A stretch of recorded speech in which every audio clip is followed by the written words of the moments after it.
comprei Banco do Brasil a 60 centavos, eu comprei Klabin a 17 centavos. Não, você tá louco, Mário. Tá bom, deixa eu com a minha loucura. Todos aqueles que me chamavam de louco, eles são os loucos hoje, né? Por não terem aproveitado a oportunidade que a gente tentou demonstrar a eles, né?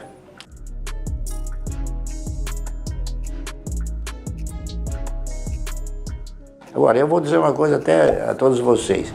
O mercado de valores, universalmente conceituado, é que ele é um mercado de risco. Isso em termos conceituais, né? Só que aqui no Brasil ele não é um mercado de risco. Aqui no Brasil é um mercado de oportunidades. O que é o risco em ações? O risco em ações está exatamente em você comprar a ação de uma empresa que ela esteja cotada muito acima daquilo que seu patrimônio representa.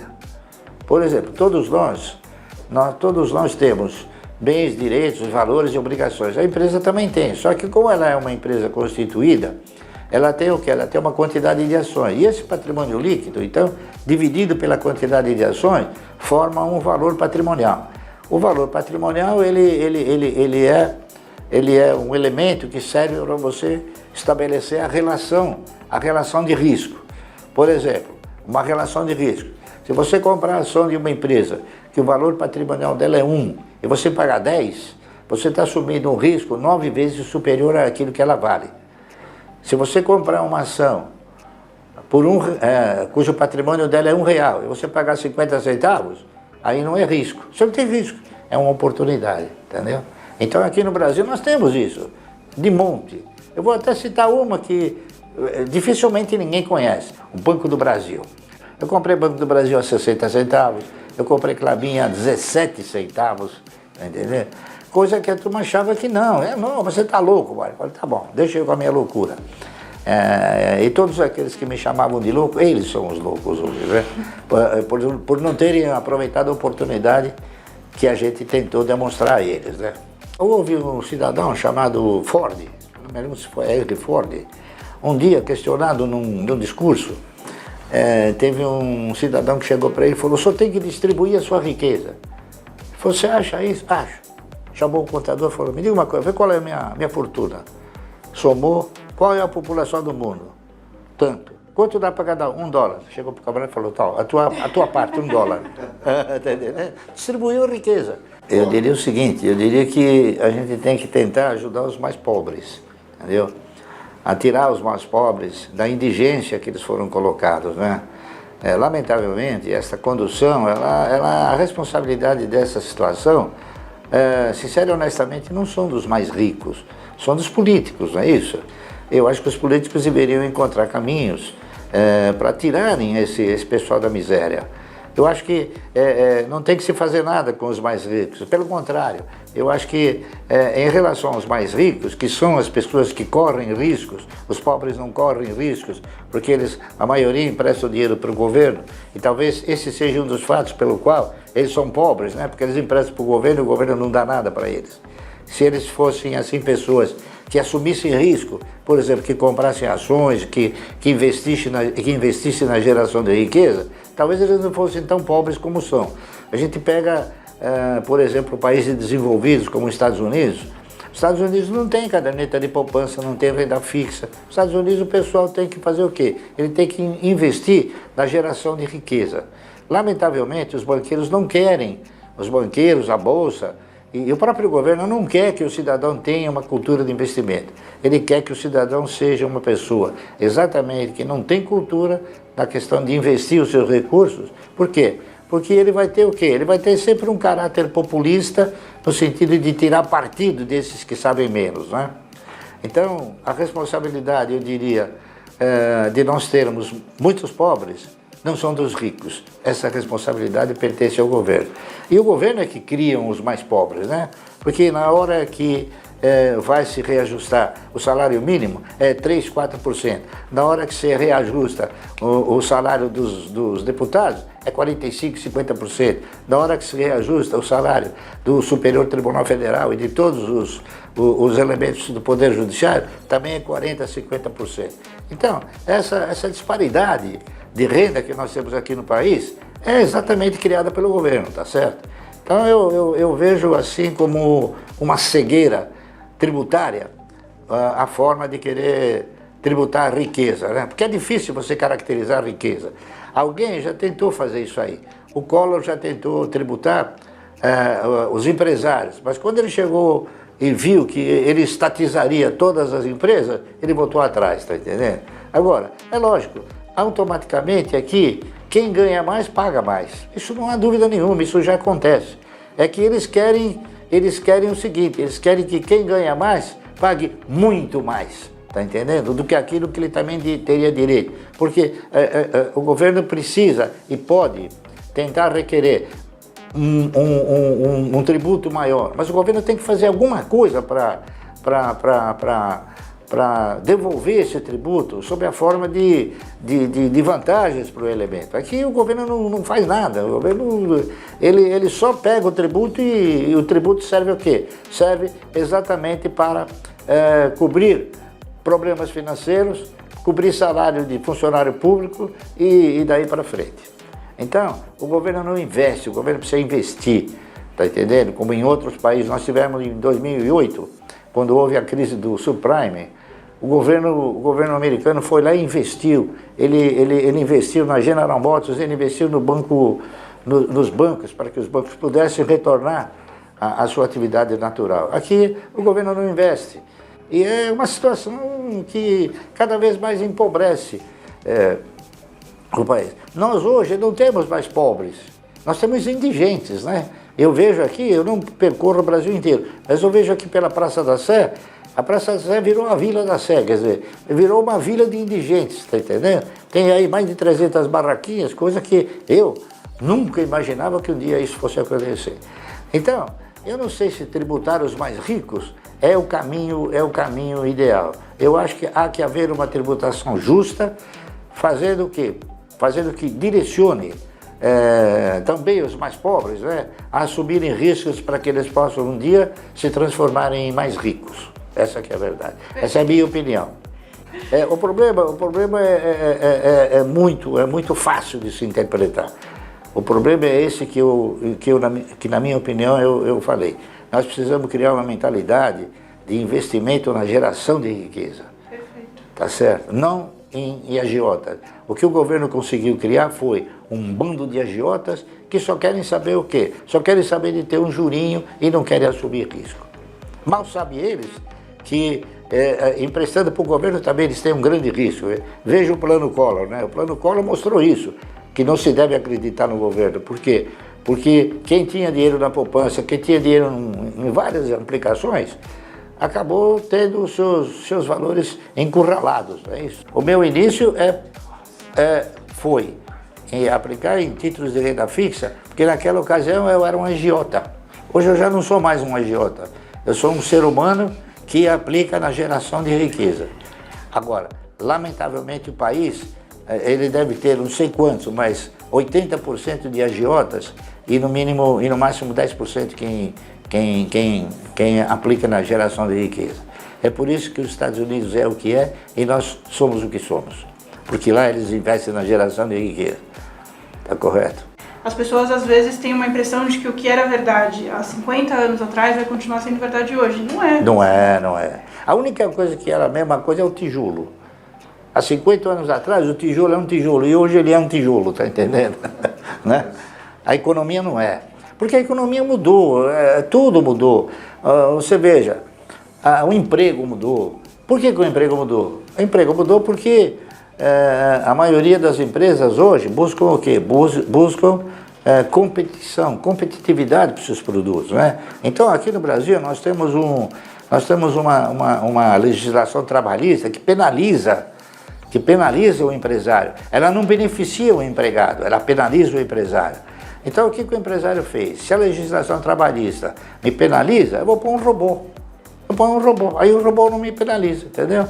E é o que está acontecendo. Então, há um processo de mecanização e de automação cada vez mais frequente que vai eliminando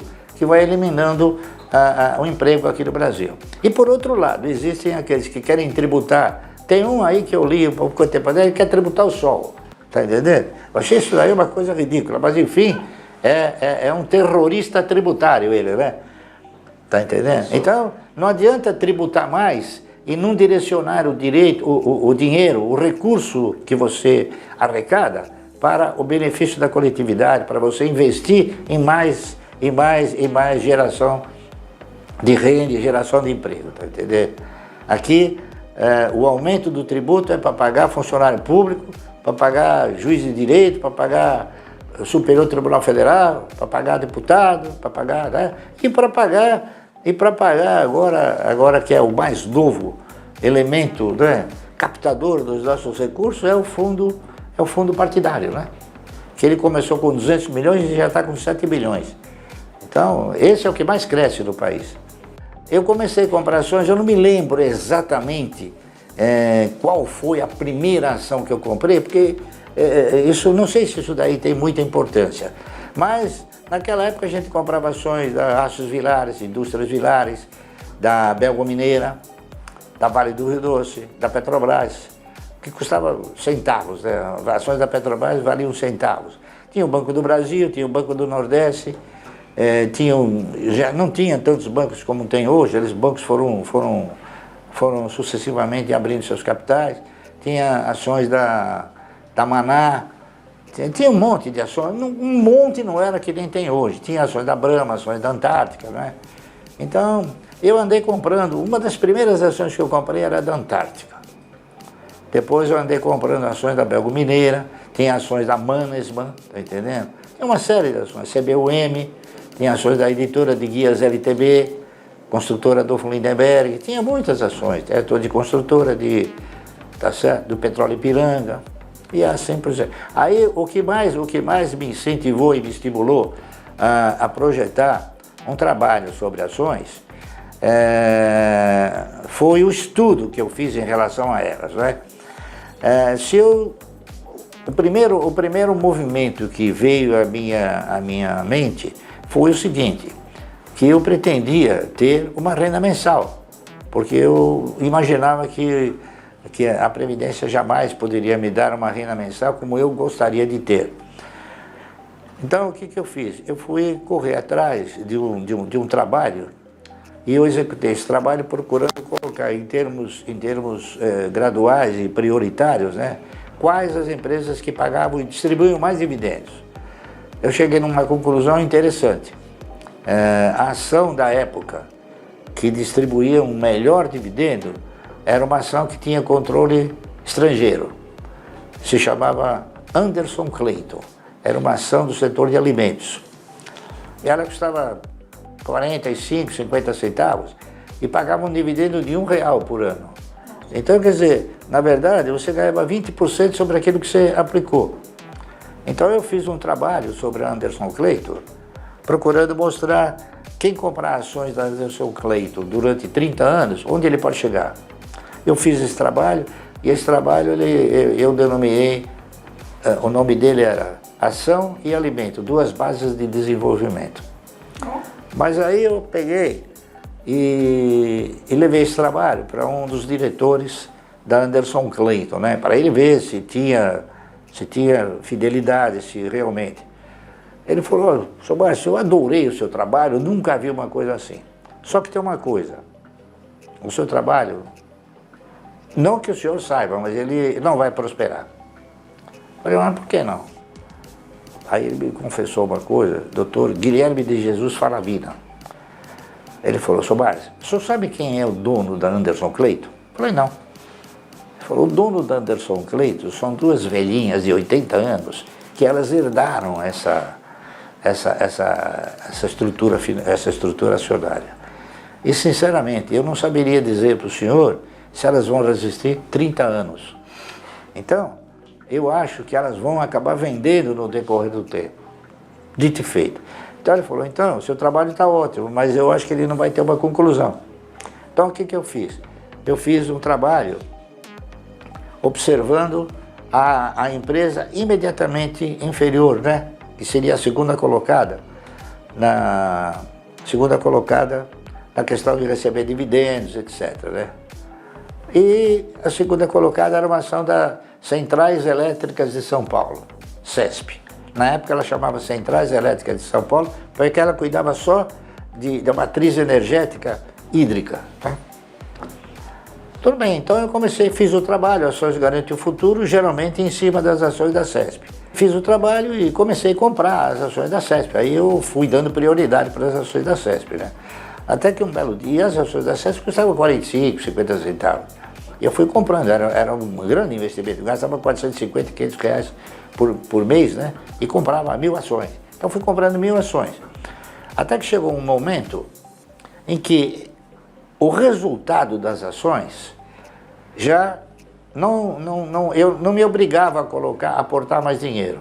O próprio resultado cobria. Então no oitavo ano já aconteceu isso. Só que no meio do caminho, o então governador de São Paulo, o Paulo Maluf, ele tentando, sei lá, não sei, pela fala dele foi para tentar mostrar para os militares, né, que ele ia desenvolver aqui em São Paulo um projeto de exploração de petróleo. Então o que ele fez? Ele quis criar uma empresa de prospecção de petróleo. Então ele criou uma empresa chamada Paulipetro. Só que a Paulipetro, ela não foi possível levar adiante. Por quê? Porque precisava de autorização da Agência Nacional de Petróleo, precisava de um monte de... Então o que ele fez? Ele aproveitou que a CESP era uma empresa de geração e ele mudou o nome da empresa, da CESP. Ao invés de ser Centrais Elétricas, ele colocou Companhia Energética. Então a CESP podia outras matrizes energéticas. Então, só que ao fazer isso, as ações pularam para uns 50, R$2. Então, a 1,80, 1,70, eu vendi tudo que eu tinha e comprei um outro papel que tinha uma perspectiva de resultado muito melhor, né? Na época, eu vou falar até quais eram os papéis. Era Abrir, Banco Real de Investimento, Banco Noroeste, Banco Bandeirantes do Comércio. Eles pagavam um dividendo extraordinário. Por quê? O Banco Bandeirantes, por exemplo, custava 50 centavos e ele pagava um dividendo mínimo prioritário obrigatório de 10% ao ano, né? Bom, então, você comprava por 50 centavos, você ganha 10% em cima de 50, se você tiver duas ações, são 20%. É o mesmo pensamento. E aí fui comprando, continuei comprando, trabalhava, né? Continuei comprando, fui comprando e o efeito multiplicador foi uma coisa que às vezes as pessoas não acreditam, né? Mas o efeito multiplicador foi extraordinário, foi imprevisível até, tá? Então eu fui, claro, a partir disso, eu fui administrando a minha carteira de forma tal que eu tirasse o melhor e maior benefício na questão dos dividendos, tá correto? Então, por exemplo, teve papéis que foram comprados, né? Empresas que foram compradas, por exemplo, o Banco Noroeste, ele foi comprado. Então, quando foi comprado, eu já tinha uma quantidade razoável de ações, então eu recebi um valor grande. Então, fui comprando outras ações e assim sucessivamente.